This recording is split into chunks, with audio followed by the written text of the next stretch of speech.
ಹಳೆಮನೆಯ ಒಂದು ಹಳ್ಳಿಯ ತುಂಬಾ ಸರಳ ರೈತನಾಗಿದ್ದ ಬಾಲಣ್ಣ ಬೆರಳೆಣಿಕೆಯಷ್ಟು ಎಕರೆಗಳ ಜಮೀನನ್ನೇ ಹೊಂದಿದ್ದರೂ ಆತನು ತನ್ನ ಹೊಲದ ಮೇಲಿರುವ ಪ್ರೀತಿ ಮತ್ತು ನಂಬಿಕೆಯನ್ನು ಜೀವನದ ಉಸಿರಾಗಿಟ್ಟುಕೊಂಡಿದ್ದ. ಪ್ರತಿ ಬೆಳಿಗ್ಗೆಯೂ ಆತನು ಸೂರ್ಯೋದಯದ ಮುನ್ನೆಯೇ ಎದ್ದು ಕಾಲಿಗೆ ಮೊಳಗಿದ ಗಡ್ಡೆ ಹೊಲವನ್ನೇ ಜೀವಂತ ದೇವತೆಯಂತೆ ಆರಕ್ಷಿಸುತ್ತಿದ್ದ. ಕಾಲು ತಿನ್ನುವ ಹೊಟ್ಟೆ ಹೊಡೆಯುವ ಶ್ರಮ, ಅದರ ಮುಖದಲ್ಲಿ ಯಾವತ್ತೂ ನಗು. ಒಂದು ವರ್ಷ ಹಳ್ಳಿ ಎಡವಟ್ಟಿಗೆ ಸಿಕ್ಕಿತು. ಮಳೆ ಬರಲೇ ಇಲ್ಲ. ಬಾವಿಗಳು ಬಣಬಣ ಕೆಡದವು. ಕೆರೆಗಳು ಬತ್ತಿಹೋದವು. ಇಡೀ ಹಳ್ಳಿ ಒಂದು ನಿರಾಶೆಯ ನೆರಳಿಗೆ ಸಿಕ್ಕಿಬಿದ್ದಂತಾಯಿತು. ಹಲವಾರು ರೈತರು ತಮ್ಮ ಹೊಲವನ್ನೇ ಬಿಟ್ಟುಕೊಟ್ಟು ಪಕ್ಕದ ಪಟ್ಟಣದ ಕೆಲಸಗಳಿಗೆ ಹೋದರು. ಹಳ್ಳಿಯ ಗದ್ದೆಗದ್ದೆಗೂ ಬಡಿದ ಹೂಳು, ಒಣಗಿದ ಎಲೆ ಮತ್ತು ಮೌನ. ಆದರೆ ಬಾಲಣ್ಣ ಮಾತ್ರ ಸುಮ್ಮನೆ ಕೂತಿರಲಿಲ್ಲ. ಅವನು ಮನೆ ಹಿಂಭಾಗದಲ್ಲಿದ್ದ ಒಂದು ಹಳೆಯ ಕೊಳವೆ ಬಾವಿಯನ್ನು ತಡೆದ ನೀರಿನಿಂದ ಸ್ವಲ್ಪ ಸ್ವಲ್ಪವಾಗಿ ತನ್ನ ಹೊಲಕ್ಕೆ ಹರಿಸುತ್ತಿದ್ದ. ಎಲ್ಲರಿಗೂ ನಿರ್ಗಮಿಸಿದ ಹಳೆಯ ಬೀಜಗಳನ್ನು ಆತನು ಜೋಪಾನವಾಗಿ ಸಂಗ್ರಹಿಸಿದ್ದ. ಅದೆನ್ನೋ ಆಶೆಯ ಬೆಳಕಿನಲ್ಲಿ ಅವನು ಆ ಬೀಜಗಳನ್ನು ಹಾಕಿದ.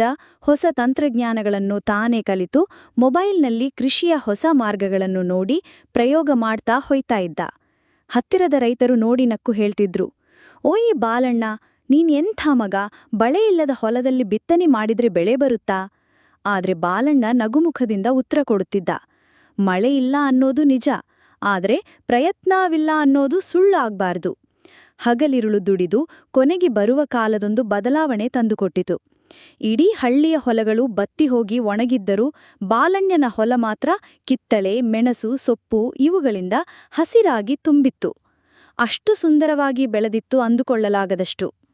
ಅಷ್ಟು ದಿನ ಬಾಲಣ್ಣನನ್ನು ವ್ಯಂಗ್ಯ ಮಾಡಿದ ಹಳ್ಳಿ ಜನ ಈಗ ಅವನ ಹೊಲದ ಬದಿಗೆ ನಿಂತು ಆಶ್ಚರ್ಯದಿಂದ ನೋಡುವ ಸ್ಥಿತಿಗೆ ಬಂದರು.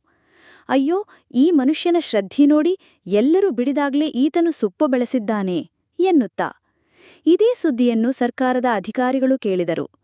ಅಂತ್ಯದಲ್ಲಿ ಹಳ್ಳಿಯ ವಾರ್ಷಿಕ ಸಮಾರಂಭದಲ್ಲಿ ಬಾಲಣ್ಣನಿಗೆ ಉತ್ತಮ ಕೃಷಿಕ ಎಂಬ ಗೌರವದ ಪುರಸ್ಕಾರವನ್ನು ನೀಡಲಾಯಿತು. ಬಾಲಣ್ಣ ಪ್ರಶಸ್ತಿ ಸ್ವೀಕರಿಸುತ್ತಾ ನಗೆಮುಖದಿಂದ ಎಲ್ಲರ ಮುಂದೆ ಹೇಳಿದ, "ಮಣ್ಣು ಮೇಲೆ ನಂಬಿಕೆ ಇಟ್ರೆ ಮಳೆಯಿಲ್ಲದಿದ್ದರೂ ಬೆಳೆ ಬತ್ತದೇ ಇರೋದಿಲ್ಲ.